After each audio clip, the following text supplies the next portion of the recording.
Hare Krishna. Thank you, Prabhuji and Vishwanath Prabhu for leading the chanting today. Hare Krishna. Let's start with prayers. Vandeham Shri Guru Shri Yudapada Kamalam Shri Gurun Vaishnavamscha Shri Rupam Sagrajatam Sahagana Raghunathanvitam Tam Sajivam Sadvaitam Savadhutam Parijana Sahitam Krishna Chaitanya Devam Shri Radha Krishna Padan Sahagana Lalita Shri Vishakhanvitamsha Namah Vishnupadaya Krishna Pristhaya Bhutale Srimate Bhaktivedanta Swaminiti Namine Namaste Saraswate Devi Gauravani Pracharine Nirvishesha Shunyavadi Paschatya Deshatarine Jai Shri Krishna Chaitanya Prabhu Nityananda Shri Advaita Gadadhar Shivas Adi Gaur Bhaktavrinda Hare Krishna Krishna Krishna Hare Hare Hare Rama Rama Rama Hare Hare Hare Krishna. Dear devotees, thank you for your kind association on this wonderful Saturday morning. So I was thinking today we can do our reading in Hindi as we always do usually on weekends. Hopefully that is okay with everybody. So we will sing our prayer by Shri Narottam Das Thakur. आज श्री नरोत्तम दास ठाकुर का तिरोभाव दिवस भी है, जो कि that is the disappearance day of Shri Narottam Das Thakur, जिनके हम ये भजन गा रहे हैं पिछले 4 हफ्तों से। तो प्रार्थना जो उन्होंने प्रार्थना लिखी है पूरे वैष्णव समाज के लिए, हमारे लिए एक परम उपदेश है। ऑलमोस्ट कहा जाता है कि ये वेदों का सार है, जैसे श्रीमद् भागवतम वेदों का सार है, वैसे ये प्रार्थना जो श्री नरोत्तम दास ठाकुर ने हमें दी है, सारी प्रार्थना ये सब वेदों का सार है। बिकॉज वेदों का सार क्या है? भगवान की भक्ति करना, भगवान के धाम वापस पहुंचना। तो ये प्रार्थना जो इन्होंने दी है, सभी प्रार्थना जो हम पढ़ते हैं तो उससे हमें सार पता चलता है कि क्या सार है। और सार आज जैसे हम देख रहे हैं कि भक्ति कैसे करनी होती है, और भगवान के जो भक्त होते हैं उनकी शरण कैसे लेनी होती है, उनकी भक्ति कैसे करनी होती है। तो ये यही हम हमारा ये इस हफ्ते का जो भजन है ठाकुर वैष्णव पद हमें सिखाता है। तो ये श्री नरोत्तम दास ठाकुर की कृपा है, और इन्होंने ये भी अपना सब धन दौलत ऐश्वर्य छोड़ के जो भगवान की भक्ति करी इन्होंने, और इनका जो तिरोभाव जो हुआ, जैसे कहते हैं कि दूध की समाधि मिली, गंगा में इन्होंने अपना देह छोड़ा और एकदम गंगा में दूध बन के प्रवाहित हो गए।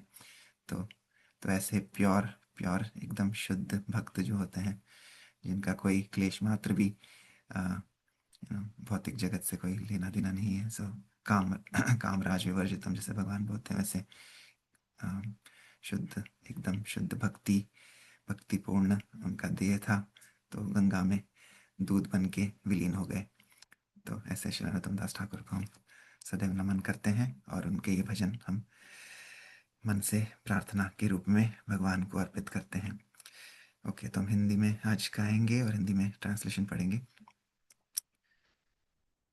आज मैं ट्राई करूं प्रभु जी? हरे कृष्णा। यस आरती माता जी, प्लीज। ठाकुर वैष्णव पद आवनी संपदा, सुनो भाई हो ये एक माना। आश्रय लो या भजे तारे कृष्ण नाही त्याजे, आरासा मोरे अकारण। वैष्णव चरण जल प्रेम भक्ति दीते भो, आरा के हो नाहे बलवंता। वैष्णव चरण रेणु मस्तक के भूषण वीणु, अरा नहीं वुष्णेर अनंता। तीर्थ जल पवित्र गुने लिखे आचे पुराने शेष भक्तिर प्रवंचना वेर पादोत्क समाना है ईस ये ते होए वाचित पुराना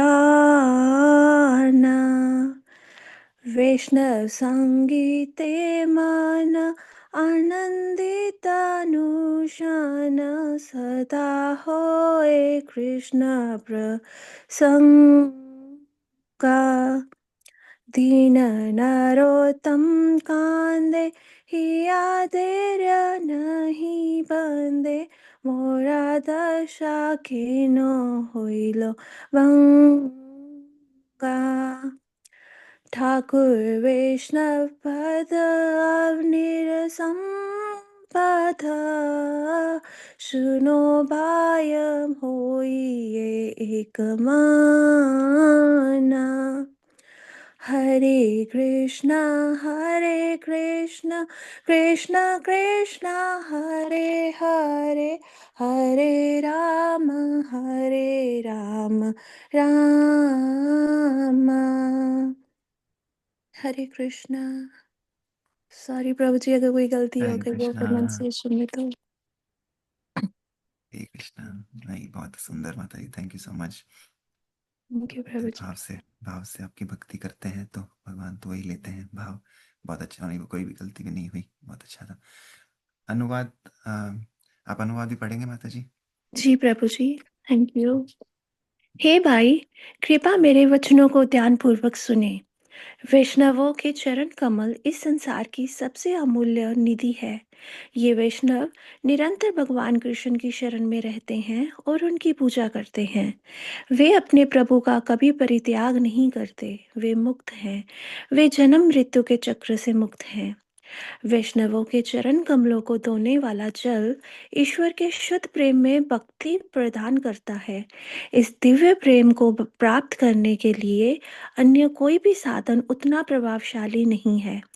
मैं वैष्णवों के चरण कमलों की धूलि को अपने मस्तक पर धारण करता हूँ। मैं कोई अन्य आभूषण नहीं धारण करता। पुराणों में विभिन्न तीर्थ स्थलों के जल की पवित्रता प्रदान करने वाली शक्ति का वर्णन किया गया है। हालांकि ये एक प्रकार की भ्रामक युक्ति है। वास्तव में वैष्णवों के चरण कमलों के जल से अधिक पवित्रता प्रदान करने वाली कोई वस्तु नहीं है। ये जल सभी मनोकामनाओं को ही पूर्ति करता है। मेरा मन शन शन वैष्णवों की संगति में रमता रहता है। मैं सदैव भगवान श्री कृष्ण के भक्तों की संगति चाहता हूँ। बेचारे नरोत्तम दास रोते बिलखते हैं, मुझ पर ये पति दशा कैसे आ पड़ी। हरे कृष्णा। हम्म। वैसे वैष्णव हैं जिनके चरण कमल अगर हम धोएं तो वो हमें गंगा गंगा बन जाएगी, दूध की गंगा बन जाएगी। ऐसे ऐसे उच्च कोटि के वैष्णव हैं। तो ऐसे हमारे वैष्णवाचार्य हैं, इनका चरण कमल का जल गंगा के समान है, गंगा के जल के समान है, गंगा के जल के दूध के समान है। ऐसे श्री नरोत्तम दास ठाकुर को सदैव नमन है। हरे कृष्णा। ओके, तो अभी हम प्रभुपाद लीलामृत, कल हमने देखा चैप्टर 44। इनको भी ऐड करें तो अष्टमी हो जाता है। तो 44 हमने कल फिनिश किया था। प्रभुपाद अ, बता रहे थे कैसे उन्होंने, जैसे हमने कहा था कि प्रभुपाद बताते हैं कि वृंदावन उनका निज धाम है, उनका घर है। बॉम्बे उनका ऑफिस है। और मायापुर उनकी अ, भगवान भगवान को पूजा अर्चना करने का धाम है, वर्शिप करने का धाम है। तो प्रभुपाद कल सब जगह पे अपना प्रेजेंस बताया उन्होंने। बॉम्बे में सबसे पहले कॉर्नरस्टोन लेइंग सेरेमनी उन्होंने फिर से भूमि प्रतिष्ठा करी, बिकॉज कंस्ट्रक्शन चालू हो रहा था। पहले उन्होंने 3 साल पहले करी थी, 1972 में जब लैंड मिला था। और अभी 3 साल हो गए, 3 साल के बाद अब कंस्ट्रक्शन चालू हो रहा है। तो देखिए प्रभुपाद के जीवन में भी संघर्ष इतने आए ऐसा नहीं कि आज पढ़ लिया तो कल भगवान ने वो उनकी पूर्ति कर दी, राइट? या 1 महीने 2 महीने, पूरे 3 साल लगे, अभी कंस्ट्रक्शन अब चालू हो रहा है। तो ऐसे हम भी सोच सकते हैं, हमारे भी सिंसिनाटी में उतार चढ़ाव चल रहे हैं, लेकिन ऐसा नहीं कि एकदम से हो गया। कृष्ण भगवान की और कृष्ण की कृपा हो और शिला प्रभुपाद की कृपा होगी तो हो जाएगा। हमारे हमारे साथ भी ऐसे 2-3 सालों में मंदिर बन जाएगा। तो वृंदावन, सॉरी, फिर वो बॉम्बे का था, और फिर वृंदावन में कृष्ण बलराम मंदिर का कंस्ट्रक्शन चालू हो रहा है अच्छे से। वहाँ पे भी बन गए। पहले जब प्रभुपाद 8 8 महीने पहले आए थे तो वहाँ पे भी कुछ नहीं था, सिर्फ वो प्लॉट ही था। और अब इतना अच्छा भव्य मंदिर बन रहा है। तो उसमें प्रभुपाद ने गुस्सा भी किया था अपने शिष्यों पे, लेकिन वो गुस्सा भी अब रंग लाया, और इतने अच्छे से वो गुस्सा करने के बाद भी वो प्रभुपाद को छोड़ के नहीं चले गए, और उन्होंने मन लगा के और श्रद्धा से, पूरी भक्ति से प्रभुपाद के जो वचन थे उनका पालन किया। तो आज भव्य मंदिर 8 महीने के बाद वहाँ पे भी रेडी हो गया है। कृष्ण बलराम मंदिर का इनॉग्रेशन प्रभुपाद करने के लिए आए हैं। और मायापुर में तो ऑफ कोर्स राधा माधव का मंदिर प्रभुपाद ने देखा ही था, बनाया ही था, तो वहाँ पे भी प्रभुपाद जाके आए थे। तो एक तरह से देखे तो तीनों जगह का, जैसे प्रभुपाद ने बॉम्बे में तो जैसे वो कहते हैं कि वो मटेरियल जगत का, इंडिया में भौतिक भौतिक शहर था, लेकिन वहाँ पे भी भगवान की भक्ति प्रभुपाद ने स्टैब्लिश कर दी। तो बॉम्ब लगा दिया, जैसे भक्ति का बॉम्ब लगाया, और बॉम्बे को बॉम्बे का भक्ति का बॉम्ब बना दिया। वृंदावन तो वृंदावन है ही, श्रीमती भक्ति देवी वृंदा देवी का स्थान है, प्रभुपाद का निवास स्थान है। वहाँ पे भी जैसे चैतन्य महाप्रभु कहते हैं कि अन्य हृदय मन मोरा मन वृंदावन, मने मन एक करे मानी। तो मन को और वन को एक कर दिया प्रभुपाद ने, वृंदावन कर दिया। और मायापुर, मायापुर को मायापुर में रह के भी माया से परे हो गए, बिकॉज वहाँ पे प्रभुपाद के गुरु महाराज, प्रभुपाद की पूरी अपनी परंपरा, श्री चैतन्य महाप्रभु नित्यानंद प्रभु ने वहाँ पे संकीर्तन मूवमेंट का स्थापना करी थी। तो वो तो माया से परे है ही, और ये मायापुर आध्यात्मिक जगह का मायापुर है, इसलिए यहाँ से इस माया संपूर्ण होंगे तो वहाँ के माया माया से परे हो जाएंगे। तो ऐसा प्रभुपाद हम तीनों जगह का कल भ्रमण कराया। तो आज हम चैप्टर 45, अध्याय 45 कंटिन्यू करते हैं। कोई हिंदी में पढ़ना चाहेगा, माता जी, प्रभु जी?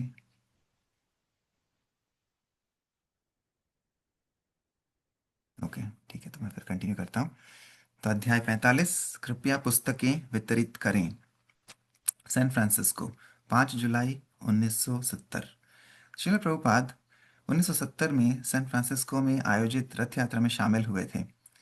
दिन ठंडा और तेज हवा वाला था, और लगभग 10,000 लोग गोल्डन गेट पार्क से गुजर रही भगवान जगन्नाथ की शोभा यात्रा में शामिल हुए थे। श्रील प्रभुपाद ने परेड के दौरान हजारों प्रतिभागियों के साथ सड़क पर नृत्य किया था।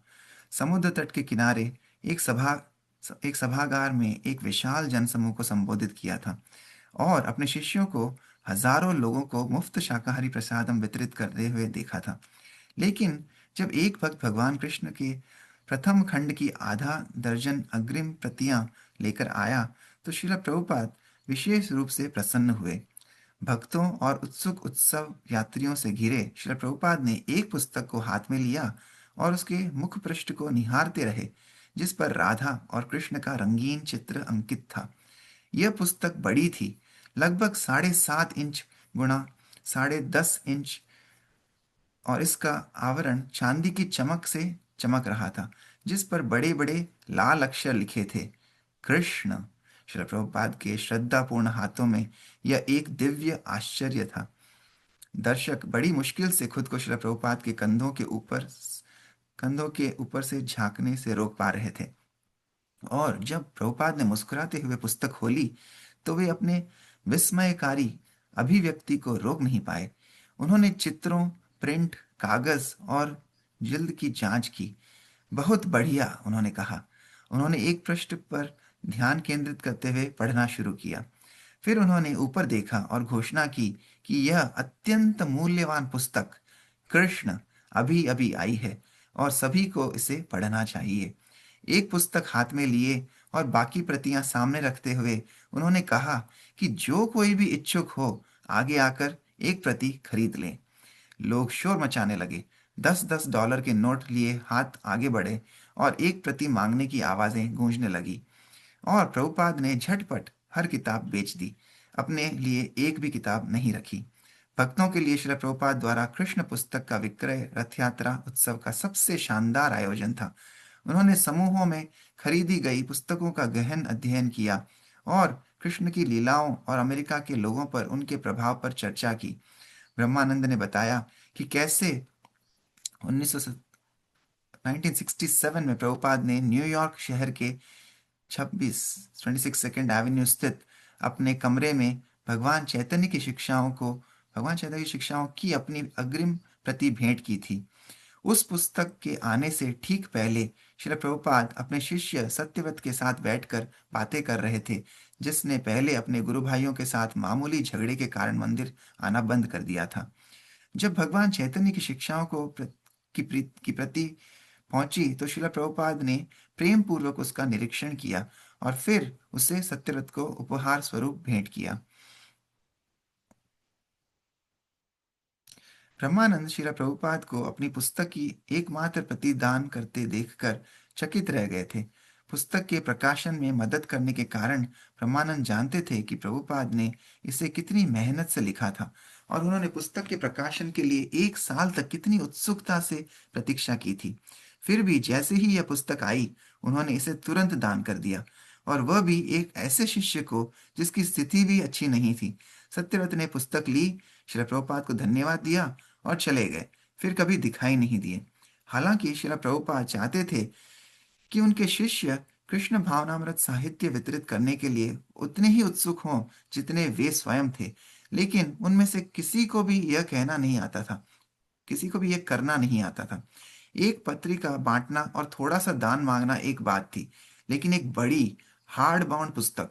जब अप्रैल 1966-77 में भगवान चैतन्य के उपदेशों की पूरी खेप न्यूयॉर्क पहुंची तो भक्तों ने एक ट्रक किराए पर लिया, घाट घाट से पुस्तकें उठाई और उन्हें 26 सेकेंड एवेन्यू पर उतार दिया। फिर उन्होंने उन्हें Los Angeles, San Francisco, Boston, Montreal और अन्य जगहों पर स्थित इस्कॉन केंद्रों में भेज दिया और वे वहीं रह गए। कुछ भक्तों ने पत्रिकाओं में विज्ञापन देने और किताबों की दुकानों में किताबें खेप में देने की कोशिश की थी, लेकिन किताबें नहीं बिकी। इन बड़ी हार्डबाउंड किताबों को कैसे बेचा जाए, यह एक रहस्य ही बना रहा, जब तक कि कुछ महत्वपूर्ण घटना नहीं घटी, एक आकस्मिक खोज नहीं हुई। 1971 में एक दिन सैन फ्रांसिस्को शहर में जब तब करने के बाद मंदिर लौटते समय दो ब्रह्मचारी पेट्रोल पंप पर रुके। जब सेवक पैसे लेने खिड़की पर आया तो एक भक्त ने उसे कृष्ण पुस्तक दिखाई। सेवक को दिलचस्पी हुई और दोनों भक्तों ने कृष्ण भावनामृत की महिमा का उपदेश देना शुरू कर दिया। जब उन्होंने उसे पेट्रोल के भुगतान के रूप में यह पुस्तक लेने का सुझाव दिया तो वह मान गया। जो कुछ हुआ था उससे चकित और अपनी सफलता से प्रेरित होकर दोनों ब्रह्मचारी अगले दिन कई कृष्ण पुस्तकें लेकर एक किराने की दुकान के सामने खड़े हो गए। और फिर वही हुआ। इस बार उन्होंने 2 पुस्तकें बेची। सैन फ्रांसिस्को मंदिर के अध्यक्ष केशव ने लॉस एंजलिस में अपने जीबीसी पर्यवेक्षक और भाई करंधरा को फोन करके बताया कि क्या हुआ था। यह तो चमत्कार जैसा है, केशव ने कहा। करंधरा ने उन्हें और प्रयोग करने के लिए प्रोत्साहित किया और जल्द ही सैन फ्रांसिस्को मंदिर में आधा दर्जन लोग घर घर जाकर लोगों को अनेक घरों में किताबें दिखाने लगे।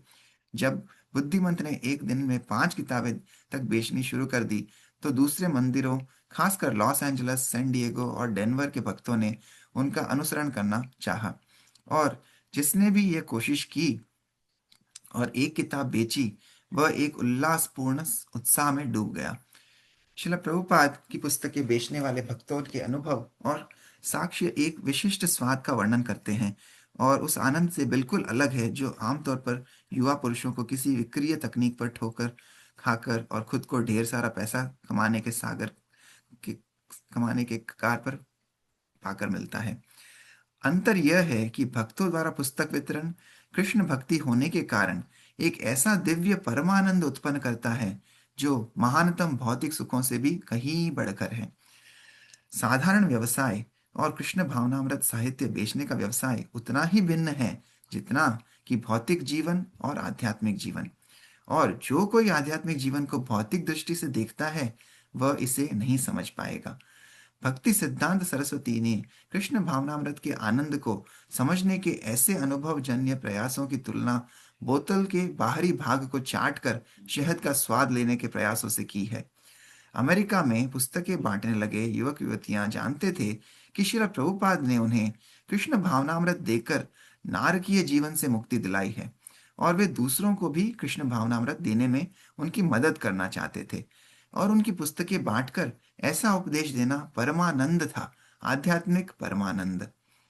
1971 के मध्य तक मंदिर पर हफ्ते सैकड़ों कृष्ण पुस्तकें बेच रहे थे। प्रभुपाद के पुस्तक कोश प्रबंधक करंधारा ने उत्तरी अमेरिकी मंदिरों और श्रील प्रभुपाद को संकीर्तन समाचार पत्र भेजना शुरू कर दिया। प्रत्येक मंदिर के पुस्तक वितरण को मासिक परिणामों को सूचीबद्ध करके समाचार पत्रों ने प्रतिस्पर्धा का बढ़ावा दिया। करंधारा के दिसंबर 1971 के समाचार पत्र ने वर्ष के मूड का सारांश प्रस्तुत किया और भक्तों से संख्या बढ़ाने का आग्रह किया। हाल ही में पुस्तकों की बिक्री के एक व्यापक कार्यक्रम के तहत सैन फ्रांसिस्को मंदिर प्रतिदिन औसतन 20 कृष्ण पुस्तकें वितरित कर रहा है। उनकी तकनीक क्या है? केशव प्रभु कहते हैं, हम इसे अपनी प्राथमिकता बना लेते हैं। आपको बस इसे करने की इच्छा होनी चाहिए और फिर पूरी कोशिश करनी चाहिए। हम जहां भी जाते हैं हम बीटीजी और कृष्ण पुस्तकें ले जाते हैं। वे कहते हैं, सड़क एसकेपी पर, घर घर, लॉन्ड्रोमैट में, दुकान पर, हर जगह हम बिक्री बढ़ाने के लिए अपने दिमाग पर कई तरह के जटिल और आकर्षक तरीके अपनाते रहते हैं। लेकिन जैसा कि अनुभव किया गया है, पुस्तकों को व्यक्तिगत रूप से लेकर इस अहेतु की दया के साथ घर घर जाने से ज्यादा सफल कुछ नहीं है। जरा सोचिए, हम श्रील प्रभुपाद के साहित्य को वितरित करने में, जो कि उन्हें सबसे प्रिय है, प्रतिदिन कितने घंटे लगाते हैं। हालांकि वर्ष के संकीर्तन को समाप्त करने का मुख्य आकर्षण समाचार पत्र से नहीं बल्कि स्वयं प्रभुपाद से आया, जिन्होंने कृष्ण पुस्तक वितरण के राजा केशव को लिखा था। मुझे इस बारे में बहुत ही रिपोर्ट मिल रही है कि सैन फ्रांसिस्को मंदिर के मेरे शिष्य मेरी पुस्तकों के वितरण में किसी से भी आगे मेरे शिष्य मेरी पुस्तकों के वितरण में किसी से भी आगे नहीं निकल सकते। कभी कभी तो वे रोजाना 70 से ज्यादा कृष्ण पुस्तकें बेच रहे होते हैं। अगर यह सच है तो जब मैं अमेरिका लौटूंगा तो आपके मंदिर में जरूर आऊंगा। मेरी पुस्तकों का भरपूर वितरण करते करके आप मुझे अनुवाद करने के लिए बहुत प्रोत्साहित कर रहे हैं, और आप सभी गुरु महाराज द्वारा दिए गए आदेश को पूरा करने में मेरी मदद कर रहे हैं। इसलिए मैं आपका बहुत आभारी हूँ, और मुझे विश्वास है कि इस कार्य के लिए कृष्ण आपको लाख गुना आशीर्वाद देंगे। मैं आशा करता हूँ कि आप और सैन फ्रांसिस्को मंदिर में मेरे सभी प्रिय शिष्य अच्छे स्वास्थ्य और प्रसन्न मनोदशा में होंगे।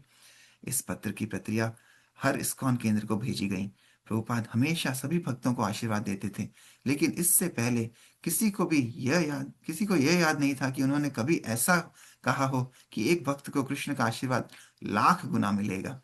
यद्यपि प्रभुपाद का पत्र आमतौर पर किसी विशिष्ट भक्त को निर्देश देता था, लेकिन यह निर्देश अक्सर सार्वभौमिक अनुप्रयोग वाला होता था, और श्रील प्रभुपाद के पत्रों से उनके शिष्यों की सर्वोच्च प्राथमिकता स्पष्ट हो जाती थी: पुस्तक वितरण। मुझे यह जानकर बहुत खुशी हुई कि आप हमारी किताबों और पत्रिकाओं का वितरण बढ़ा रहे हैं। यह इस बात का अच्छा संकेत है कि आपका प्रचार कार्य भी मजबूत है। आज आप प्रचार में जितना ज्यादा जोर लगाएंगे, आपकी किताबें उतना ही ज्यादा बिकेंगी। मैं खास तौर पर चाहता हूं कि मेरी किताबें व्यापक रूप से वितरित हों। प्रभुपाद की महत्वाकांक्षा सांसारिक साहित्य के स्थान पर पारलौकिक साहित्य की स्थापना करना था। उनका तर्क था कि कम से कम हर घर में कृष्ण भावनामृत साहित्य का एक अंश अवश्य होना चाहिए, क्योंकि यदि कोई व्यक्ति केवल एक पृष्ठ भी पढ़ ले तो उसका जीवन पूर्णता की ओर अग्रसर हो सकता है। उन्होंने लिखा, यदि पाठकों में से 1% भी भक्त बन जाएं तो इससे दुनिया बदल जाएगी। जहां डाक द्वारा भेजे जाने वाले विज्ञापन दाता 5% प्रतिक्रिया से संतुष्ट थे, वहीं श्री प्रभुपाद ने इससे भी कम प्रतिशत, 1% की बात की, जिनके बारे में उनका मानना था कि वे एक पुस्तक प्राप्त करने के बाद शुद्ध भक्त बन सकते हैं। भगवान कृष्ण ने भी भगवत गीता में इसकी पुष्टि की है। हजारों मनुष्य में से कोई एक पूर्णता के लिए प्रयास कर सकता है, और उन्होंने पूर्णता प्राप्त कर ली है उनमें से और जिन्होंने पूर्णता प्राप्त कर ली है उनमें से शायद ही कोई मुझे वास्तव में जान पाता है। इसलिए संसार को कृष्ण भावनामृत बनाने के लिए लाखों पारलौकिक साहित्य वितरित करना आवश्यक होगा। श्रील प्रभुपाद चाहते थे कि उनके शिष्य यह समझें उन्हें उन्हें उनकी पुस्तकें क्यों वितरित करनी चाहिए, और उन्होंने अपने पत्रों के माध्यम से उन्हें निर्देश दिया। ईश्वर कौन है, इसे केवल 5 शब्दों में अभिव्यक्त किया जा सकता है। कृष्ण परम नियंता है। यदि आप इस बात पर विश्वास कर लें और उत्साहपूर्वक इसका प्रचार करें तो सफलता निश्चित है, और आप सभी जीवों की महानतम सेवा कर रहे होंगे। उन्होंने जयद्वेद को लिखा, ये पुस्तकें और पत्रिकाएं माया की सेना की अज्ञानता को हराने के लिए हमारे सबसे महत्वपूर्ण प्रचार हथियार हैं, और जितना अधिक हम इस तरह से साहित्य का उत्पादन करेंगे और उन्हें दुनिया भर में प्रचुर मात्रा में बेचेंगे, उतना ही हम दुनिया को आत्महत्या के रास्ते से बचाएंगे। उन्होंने जगदीश को लिखा, आपकी पुस्तकों की बिक्री की रिपोर्ट देखकर मुझे प्रोत्साहन मिलता है, क्योंकि इससे यह सिद्ध होता है कि आप यह सुनिश्चित करना अपनी जिम्मेदारी समझते हैं कि ज्यादा से ज्यादा लोग हमारा साहित्य पढ़ें। दरअसल यही हमारे प्रचार कार्य का ठोस आधार है। किसी भी अन्य आंदोलन को प्रचार के लिए इतना व्यापक अधिकार प्राप्त नहीं है, और अगर कोई हमारा कृष्ण भावनामृत दर्शन पढ़ता है तो वह आश्वस्त हो जाता है। प्रभुपाद इस बात पर जोर देते रहे कि सभी प्रमुख कृष्ण भावनामृत कार्यक्रम जारी रखे जाएं, जिनमें विग्रह पूजा, सार्वजनिक रूप से हरे कृष्ण का जप और बाहरी व्याख्यान शामिल हैं। सभी कार्यक्रम महत्वपूर्ण थे, लेकिन जहां तक संभव हो पुस्तक वितरण अन्य कार्यक्रमों के साथ होना चाहिए। एक सन्यासी को, जिसका मुख्य कार्यक्रम सार्वजनिक सार्वजनिक व्याख्यान था, प्रभुपाद ने लिखा था, जितना हो सके किताबें बांटें। अगर कोई हमसे कोई दर्शन शास्त्र सुनता है तो उससे मदद मिलेगी, लेकिन अगर वह एक किताब खरीदता है तो उसकी जिंदगी बदल सकती है। इसलिए किताबें बेचना सबसे अच्छा प्रचार कार्य है। किताबें बेचें, स्कूल कॉलेज जैसे सार्वजनिक स्थानों पर कीर्तन करें, प्रचार करें। हरे कृष्णा। वंडरफुल। प्रभुपाद की हम अंदर प्रभुपाद का मूड जान सकते हैं यहाँ से। प्रभुपाद और हम, जैसे प्रभुपाद कह रहे हैं कि सिर्फ एक पुस्तक खरीद के उसको अगर एक एक पृष्ठ, एक पेज भी कोई पढ़ ले या एक श्लोक भी कोई पढ़ ले तो वो उसका जीवन बदल सकता है। अ, और जैसे हम कहते हैं ये मास में, कार्तिक मास में भी यही प्रभुपाद जैसे बोल रहे हैं कि उसे लाख गुना जो जो प्रभुपाद की हमारे सांस्कृतिक धरोहर ये पुस्तकों का वितरण करता है, उसे प्रभुपाद लाख गुना आशीर्वाद दे रहे हैं। तो वैसे ही इस कार्तिक मास में भी अगर हम प्रभुपाद की किताबों का, श्रीमद् भागवतम का एक श्लोक, सिर्फ एक श्लोक भी अगर पढ़ें हर दिन प्रतिदिन, तो उसका लाख, कई कई कोटि, शतक शत कोटि बोलते हैं, करोड़ों, लाखों करोड़ों जो फल मिलता है भक्ति का। तो इतना महत्व है, जैसे प्रभुपाद कह रहे हैं कि इन किताबों में, इन पुस्तकों में और उन पुस्तकों को पढ़ने से दोनों ही बहुत जरूरी है। इससे सभी जरूरी है। प्रभुपाद कह रहे हैं भगवान की अर्चना, अच्छा विग्रह की पूजा, सेवा, कीर्तन, प्रचार सब जरूरी है, लेकिन पुस्तकें वितरण करना बहुत बहुत महत्वपूर्ण है। और सभी प्रचार के माध्यम में साथ साथ में पुस्तक को साथ में रखना चाहिए और पुस्तक वितरण करना चाहिए। तो ये प्रभुपाद का मूड था और ये संदेश था। और साथ में हमें, जैसे प्रभुपाद यहाँ पे कह रहे हैं कि वितरण करना भी चाहिए और पढ़ना भी चाहिए। प्रभुपाद काफी समय पे ऐसे अलग अलग जगह पे कहते थे कि आज जब ये 1971 की बात है, तो 1970s में प्रभुपाद जब बुक वितरण अच्छे से होने लग गया था, तो प्रभुपाद ये भी कहते थे कि आज मेरे पूरे संसार में, पूरे जगत में मेरे बहुत से शिष्य हैं जो काफी अच्छे से मेरी बुक पुस्तकों का वितरण कर रहे हैं, लेकिन आ, कोई इतने भक्त नहीं है जो मेरी पुस्तकों को अच्छे से पढ़ रहे हैं। तो दोनों बहुत जरूरी है। वितरण तो करना ही है, लेकिन हमें पढ़ना भी है साथ में।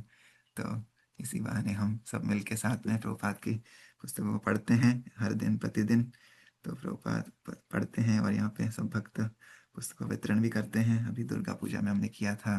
जैसे यहाँ पे कैलिफोर्निया में भक्तों ने ग्रोसरी स्टोर के आगे किया था, वैसे ही हमारे भी इस्कॉन संस्थान के भक्तगण, विश्वनाथ प्रभु, आदित्यनाथ प्रभु, पूरा टीम, मंजेश प्रभु, मीनू माता जी, आप लोग सब जाके करते हैं। तो वही वही परंपरा से हम कर रहे हैं जो वो कैलिफोर्निया के भक्तों ने किया था। वहां से चालू हुई थी जो परंपरा। जैसे वैशेषी का प्रभु कहते हैं, ये हमारा फैमिली बिजनेस है, और फैमिली बिजनेस, तो ये हमारा फैमिली बिजनेस है जो हम कर रहे हैं। तो आप सबको बहुत बहुत धन्यवाद, और आप सब पे प्रभुपाद के लाख गुना आपको प्रभुपाद फल दे रहे हैं उसका। तो थैंक यू सो मच। तो हम यहाँ पे विराम देंगे आज इस सत्र को, और कल फिर से कंटिन्यू करेंगे। किसी भक्त को कुछ कहना है आज की रीडिंग के बारे में? यस प्रभु जी। अम, मुझे वो मतलब it just reminded me of, मैं जब ओहायो में रहती थी तो पहली बार मैं बुक डिस्ट्रीब्यूशन करने गई थी। एंड वो बहुत एक हम्बलिंग एक्सपीरियंस था कि um, मुझे ऐसा लग रहा था कि ओ, ये मतलब मैं बोलूंगी और लोग ले लेंगे बुक। तो मतलब वो हम आई थिंक डाउनटाउन में गए थे हम सब। और बहुत हम्बलिंग एक्सपीरियंस रहा कि हमें बहुत मतलब जो प्रभुपाद कहते हैं कि हमें बुक पढ़नी भी चाहिए, क्योंकि वो हमारे अंदर एक कन्विक्शन आता है कि इसमें जो है मतलब जो लिखा है उन्होंने, तो वो इतना प्रोफाउंड है कि हम सबको जाके दे और सबके लाइफ में वो इम्पैक्ट रहे। तो जब मैं मतलब 2-3 भगवत गीता मैं घर पे रखती हूँ कि कोई नया पर्सन आए तो उनके पास ना हो तो मैं दूँ। तो अब मुझे वो रियलाइज़ होता है कि जब मैंने वो पढ़ी है तो मैं मुझे वो वैल्यू उस उनकी पता है कि भगवत गीता की वैल्यू क्या है और अम, उसमें क्या है। तो मैं जब उन सबको देती हूँ तो एक कन्विक्शन के साथ वो होता है कि आप पढ़ो, क्योंकि what joy I am experiencing, I want others to experience the same. So yeah, it's very important कि हम पढ़े और डिस्ट्रीब्यूट दोनों करें। Hare Krishna. Hare Krishna. Very nice, thank you for sharing that माता जी। यस, ये सब आपका एक्सपीरियंस है, सबका एक हमारा भी एक्सपीरियंस ऐसे ही रहता है। वही है कि हम शुरू में, जैसे कोई हीरा होता है जो जो जो जवरी है, उसको उसकी उसकी परख पता होती है, राइट? तो वैसे ही जो जब हम पढ़ते हैं तो हमें पता है कि ये क्या हीरा है, जो प्रभुपाद ने हमें दिया है, उसका मूल्य क्या है। तो फिर हम उसको अच्छे से दूसरों को भी समझा सकते हैं और उन्हें बता सकते हैं उसका मूल्य।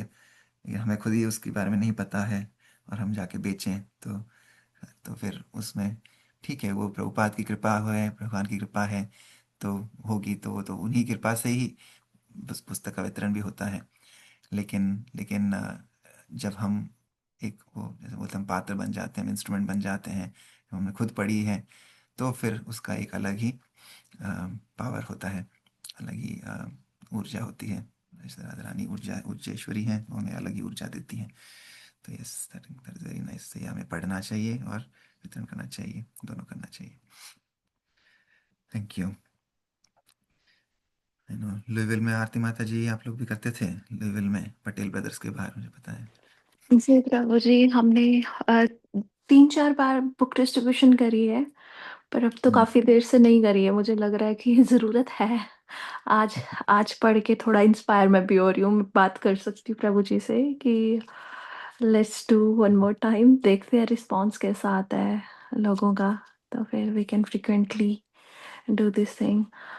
थोड़ा सा आज आज पूरा लेक्चर ही मतलब पूरी रीडिंग ही बुक डिस्ट्रीब्यूशन पे थी, तो कितनी इम्पोर्टेंट है बुक डिस्ट्रीब्यूशन की, कितनी वैल्यू प्रभुपाद जी ने बताई है। तो आई थिंक यस। कर सकते हैं दोबारा। यस, एटलीस्ट इस महीने में हमें पूरी जी, कोशिश करनी कार्तिक चाहिए। मंथ में, ट्रू ट्रू। थैंक यू माता जी। पवन प्रभु जी, कुछ कहना है आपको? हरे कृष्णा प्रभु जी, बहुत ही अच्छा दृष्टांत आज प्रभुपाद जी ने दिया बुक डिस्ट्रीब्यूशन का। और हम्म। पढ़ें और पढ़ाएं। पढ़ें और पढ़ाएं। पढ़ाने का मतलब कि बुक डिस्ट्रीब्यूट पहले खुद पढ़ें, कन्विक्शन पूरा हो, और तब फिर किसी को पढ़ाएं, तो वो आनंद और जिस ऐसे डिस्ट्रीब्यूट करने का वो आनंद, दोनों में कितना फर्क है, इस बात को अच्छी से समझाए। बहुत ही अच्छा। या भौतिक जगत में भी हम देखते हैं, हम ऑफिस में काम करते हैं, कोई कोई कलीग हमें बताते हैं ये बुक आपको पढ़नी चाहिए। ऑफिस में तो बिजनेस बुक्स काफ़ी बोलते हैं, तो वो जैसे अगर कोई वीपी या सीईओ आके बोल रहा है कि ये पुस्तक पढ़नी चाहिए या मैंने पढ़ी है, तो उसके कहने मात्र से ही मतलब हज़ारों की संख्या में लोग वो बुक लेके पढ़ने लग जाते हैं, राइट। तो वैसे ही है ना कि कोई, तो जब एक भक्त जो पढ़ के फिर किसी को प्रचार करता है, तो उसकी वैल्यू उतना, उसका बोलने का जो पावर है वो अगेन भगवान से आता है, प्रभुपाद से आता है, तो वो उसका प्रचार अच्छे से कर सकते हैं। तो यस, वही बात है। थैंक यू प्रभु जी। ओके, हरे तो हम कृष्ण। हरे कृष्णा। वाञ्छकल्पतरुभ्यश्च कृपासिन्धुभ्येव च पतितानां पावनेभ्यो वैष्णवेभ्यो नमो नमः। अनंत कोटि वैष्णव वृंद की जय, जगत गुरु श्रील प्रभुपाद की जय, श्रील प्रभुपाद लीलामृत की जय, कार्तिक मास महामहोत्सव की जय, निताई गौर प्रेमानंदे, हरि हरि बोल। हरे कृष्णा। हरे कृष्णा। थैंक यू प्रभु। Thank you. हरे कृष्णा।